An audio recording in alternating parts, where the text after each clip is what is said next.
नमस्कार दोस्तों, अगर इस महामुकाबले ने आपकी धड़कनों को भी पूरी तरह से तेज कर दिया हो तो वीडियो पर एक जोरदार सा लाइक तो बनता है। दोस्तों,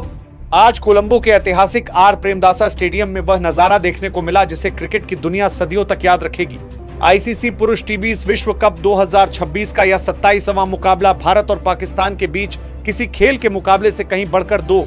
देशों के गौरव की लड़ाई बन चुका था। कोलंबो की उमस और खचाखच भरे स्टेडियम के बीच जब टॉस के लिए सिक्का उछला तो किस्मत ने पाकिस्तान के कप्तान सलमान आगा का साथ दिया और उन्होंने टॉस जीतकर पहले गेंदबाजी करने का एक अत्यंत रणनीतिक फैसला लिया। उन्होंने भारतीय टीम को पहले बल्लेबाजी करने का आमंत्रण दिया ताकि भारतीय शीर्ष क्रम को जल्दी पवेलियन भेजकर दबाव बनाया जा सके, लेकिन ईशान किशन ने कुछ ऐसा कर दिखाया जिसकी उम्मीद बनती है तो 200 निगत्ती स्थल कर दिखाया जा सके। पाकिस्तान के कप्तान ने सपने में भी नहीं की होगी। कोलंबो के ऐतिहासिक आर प्रेमदासा स्टेडियम के उस विद्युत से भरे तनावपूर्ण वातावरण में जब भारतीय पारी की शुरुआत करने के लिए अभिषेक शर्मा और ईशान किशन की निडर और आक्रामक सलामी जोड़ी मैदान के बीचों बीच उतरी तो पूरे स्टेडियम का शोर 7वें आसमान पर पहुंच गया था। जहां पाकिस्तान के कप्तान सलमान आगा ने पहले ओवर में स्वयं अपनी ऑफ स्पिन गेंदबाजी के साथ आक्रमण पर तैनात होकर पूरी दुनिया के साथ साथ भारतीय बल्लेबाजों को भी पूरी तरह से हैरान और अचंभित कर दिया। सलमान आगा का यह अप्रत्याशित दांव एक बहुत बड़ा मास्टर स्ट्रोक साबित हुआ क्योंकि उन्होंने अपनी जादुई फिरकी के जाल में अभिषेक शर्मा को उलझा लिया और ओवर की अंतिम निर्णायक गेंद पर उन्हें झांसे में लेकर पवेलियन का रास्ता दिखा दिया। अभिषेक शर्मा सलमान आगा की एक स्किड होती गेंद पर एक बहुत ही जोरदार पुल शॉट खेलने के प्रयास में गेंद की लंबाई को सही से परख नहीं सके और अपना कीमती विकेट गंवा बैठे। अभिषेक शर्मा पुल शॉट खेलने के प्रयास में 4 गेंदों पर 0 रन बनाकर आउट हो गए। उनकी इस निराशाजनक पारी में कोई भी बाउंड्री शामिल नहीं थी, जिसके चलते भारत को पारी के पहले ही ओवर में एक बहुत ही बड़ा झटका लगा और पूरे स्टेडियम में भारतीय समर्थकों के बीच एक पल के लिए गहरा सन्नाटा पसर गया। अभिषेक के आउट होने के तुरंत बाद क्रीज पर भारत की नई युवा सनसनी तिलक वर्मा कदम रख चुके थे और दूसरे छोर से पाकिस्तान के सबसे घातक गेंदबाज शाहीन अफरीदी दूसरे ओवर में अपनी आग उगलती रफ्तार और खतरनाक स्विंग गेंदबाजी के साथ मोर्चे पर तैनात हुए ताकि भारतीय पारी को पूरी तरह से तहस नहस किया जा सके। ईशान किशन ने शाहीन अफरीदी का स्वागत बहुत ही निर्भीकता के साथ किया और उनकी पहली ही गेंदरा पर स्क्वायर लेग की दिशा में एक गगनचुंबी और विशाल जड़कर भारतीय प्रशंसकों की रगों में जोश का संचार कर दिया। ईशान किशन ने अपनी प्रचंड आक्रामकता को यही नहीं रोका और शाहीन के इसी ओवर की अगली गेंदों पर एक और कड़क चौका जड़कर ओवर से कुल 13 रन बटोर लिए, जिससे रनों की गति को एक नई उड़ान मिली। तिलक वर्मा ने भी इसी दूसरे ओवर में अपना खाता एक बहुत ही भाग्यशाली और कड़क चौके के साथ खोला, जहां शाहीन की एक बेहतरीन आउटस्विंग उनके बल्ले का बाहरी किनारा लेकर स्लिप के पास से सीमा रेखा के पार चली गई। तिलक वर्मा 11 गेंदों पर 12 रन पर नाबाद रहकर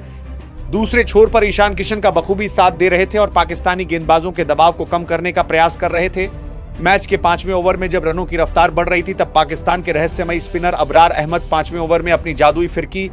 गेंदबाजी और चतुर विविधताओं के साथ आक्रमण पर तैनात हुए ताकि वे भारत की इस खतरनाक साझेदारी को तोड़ सके। लेकिन ईशान किशन आज एक बिल्कुल ही अलग और विनाशकारी अवतार में नजर आ रहे थे और उन्होंने अबरार अहमद का स्वागत भी उनकी पहली ही गेंद पर डीप बैकवर्ड स्क्वायर लेग के ऊपर से एक गगनचुंबी जड़कर किया, जिससे अबरार की लय पूरी तरह से बिगड़ गई। ईशान किशन ने अपनी विस्फोटक बल्लेबाजी जारी रखी और अबरार के इसी ओवर में कवर के माध्यम से एक और अत्यंत शानदार और दर्शनीय चौका जड़ा, जिसने पाकिस्तान के क्षेत्र रक्षकों को मूकदर्शक बना दिया। खेल बढ़ता इसके बड़े वाले 12 के बाद 200 केस के लिए 12 में देखा गया कि उसके लिए कि 7वें ओवर में जब अबरार अहमद दोबारा अपनी गेंदबाजी के मोर्चे पर तैनात हुए तो ईशान किशन ने उनके इस ओवर को पूरी तरह से निशाने पर ले लिया और लगातार 3 कड़क चौके जड़कर मात्र 27 गेंदों पर अपना एक ऐतिहासिक और अविस्मरणीय अर्धशतक पूरा कर लिया। ईशान किशन मात्र 27 गेंदों पर 50 रन पर नाबाद रहकर पाकिस्तानी गेंदबाजों की धज्जियां उड़ा रहे थे और उनकी इस आक्रामक बल्लेबाजी को देखकर पूरा स्टेडियम ईशान के गूंजते नारों से पूरी तरह से ईशान किशन की इस पारी ने भारतीय टीम को एक ऐसी मजबूत स्थिति में पहुंचा दिया था जहां से एक विशाल और हिमालय जैसा स्कोर खड़ा करना अब पूरी तरह से मुमकिन नजर आ रहा था। पाकिस्तानी खेमे में घबराहट और मुश्किलें उस समय और भी ज्यादा बरस गई जब उनके सबसे अनुभवी लेग स्पिनर शादाब खान 8वें ओवर में अपनी फिरकी गेंदबाजी और चतुर विविधताओं के साथ आक्रमण पर तैनात हुए ताकि वे रनों की इस बेतहाशा रफ्तार पर लगाम लगा सके। लेकिन क्रीज पर अंगद के पैर की तरह जम चुके ईशान किशन ने शादाब की रणनीति को पूरी तरह ध्वस्त करते हुए उन्हें एक बहुत ही लंबा गगनचुंबी और उसके तुरंत बाद एक अत्यंत कड़क चौका जड़कर उस ओवर को पूरी तरह से तहस नहस और बर्बाद कर दिया। शादाब खान की हर गेंद पर ईशान का बल्ला बिजली की तरह कौंध रहा था, जिससे पाकिस्तान के कप्तान सलमान आगा के चेहरे पर साफ तौर पर चिंता की लकीरें देखी जा सकती थी। हालांकि पाकिस्तान की टीम ने इस भीषण प्रहार के बाद हार नहीं मानी और उन्होंने मैच में बहुत ही शानदार तरीके से वापसी की, जब युवा खिलाड़ियां